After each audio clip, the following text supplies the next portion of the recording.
Have you ever felt that you're not the only one searching for answers? That something in the universe is also trying to find you? This connection doesn't happen through words, but through signs, unlikely coincidences, and situations that impact you in ways you can't quite explain.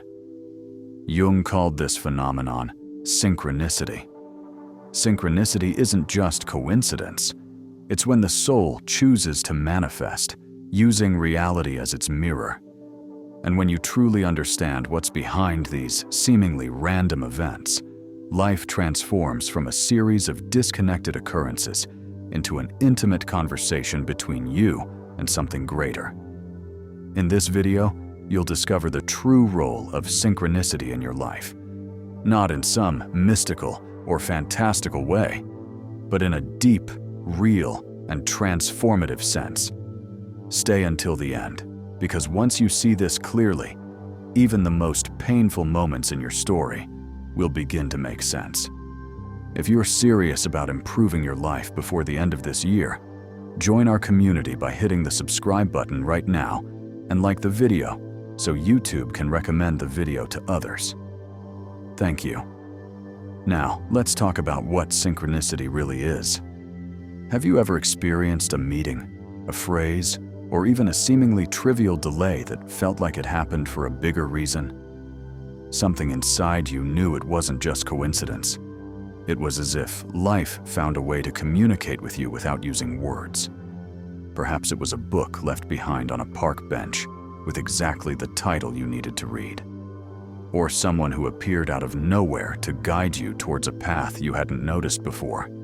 It might have even been a loss, a mistake, or a failure that over time pushed you precisely where you needed to be. These moments, however subtle, carry a force that logic alone cannot explain. They touch something within you, like a memory you don't remember having, but that suddenly makes perfect sense. You feel it deeply. It's as if the world, just for a moment, answered something your soul had been asking. That's synchronicity. When an external event aligns with an internal state in a way so meaningful it can't be dismissed as mere chance. It's not superstition. It's the soul speaking through reality. It's the unconscious manifesting itself through encounters, images, and living symbols. When you notice this happening, everything shifts. Life ceases to be cold randomness and becomes a silent, yet profoundly intimate conversation. Jung understood that not every sign is synchronicity, but when it is, you feel it unmistakably. It's not something you can prove with numbers, but it's also not something you can honestly deny. Let's dive into the importance of discernment. As you begin to notice life's signals, something else needs to be developed within you. Discernment. Not everything that happens carries hidden meaning, and at the same time, not everything is random. Jung was very cautious about this distinction. He recognized that some coincidences are just that, random encounters without emotional weight, without any real connection to what's happening inside us. But when an external experience seems to directly respond to your internal journey, when it resonates and stirs something in you, then perhaps it's not just coincidence. Perhaps it's synchronicity. The difference lies in the impact. A synchronicity doesn't go unnoticed. It stops you in your tracks. It creates an inner jolt or an unexpected sense of calm. It might move you to tears or leave you speechless. You feel it was meant specifically for you. Doesn't matter if the person next to you sees nothing special in it. The sign isn't collective, it's personal. It comes loaded with subjectivity.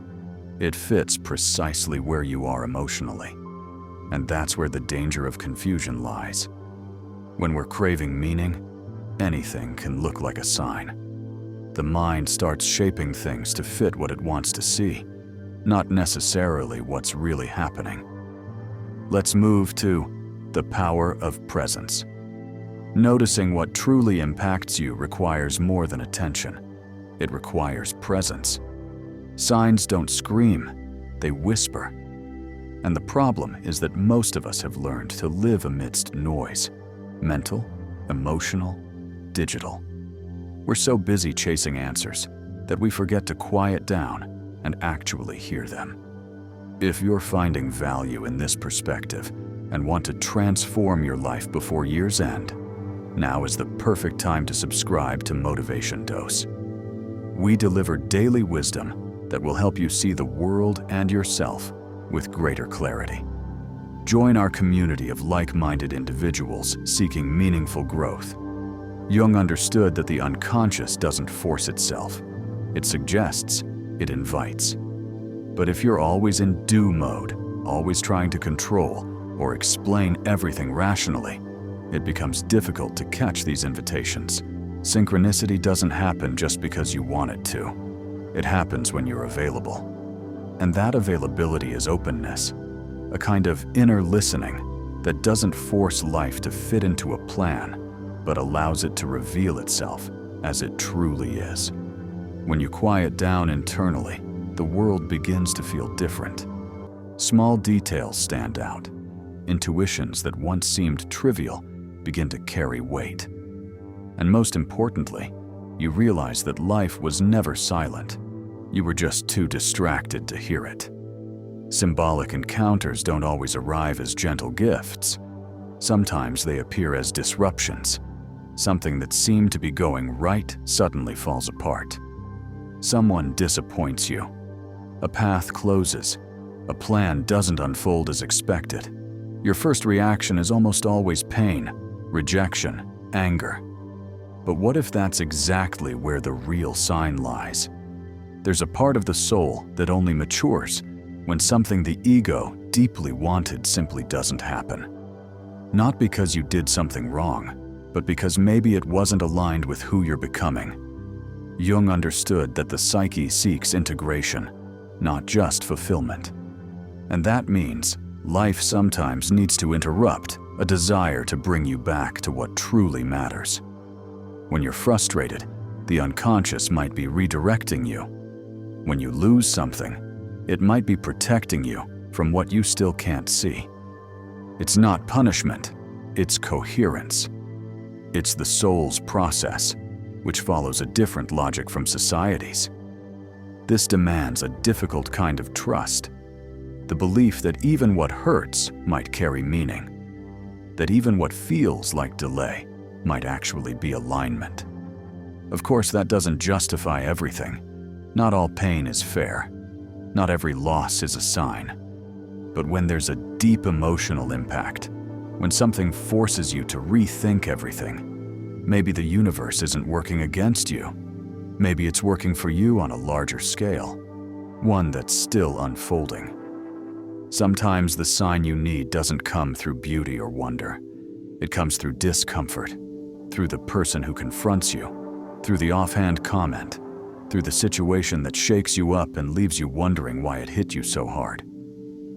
Jung said that everything that irritates us about others can help us understand ourselves, not because the other person is right, but because our disproportionate reaction reveals something still hidden inside us, the shadow, the unseen part, the denied part. And that's where synchronicity can work in a less obvious but deeper way. It also appears as friction. Irritation in this sense isn't just discomfort, it's a mirror. Something the world shows you unfiltered so you can see what you still don't want to face. A judgment that stings might touch your insecurity. A rejection might reveal your dependency.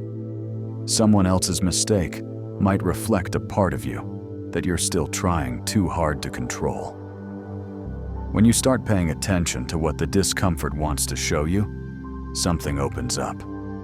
You realize it's not punishing you, it's provoking you. It's calling you towards growth.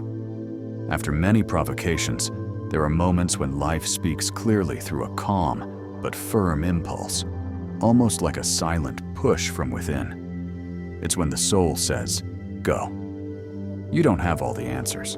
You're not in control, but something in you knows. It knows it's time to move, to say yes, to change course, or simply to trust. That feeling doesn't come with anxiety. On the contrary, true intuition is calm. It's simple. It doesn't argue. It doesn't shout. It doesn't pressure. It presents itself as a silent conviction. And when you listen with your whole body, you feel peace. Jung distinguished between instinct and intuition, but saw both as legitimate expressions of the psyche. Instinct protects, intuition guides.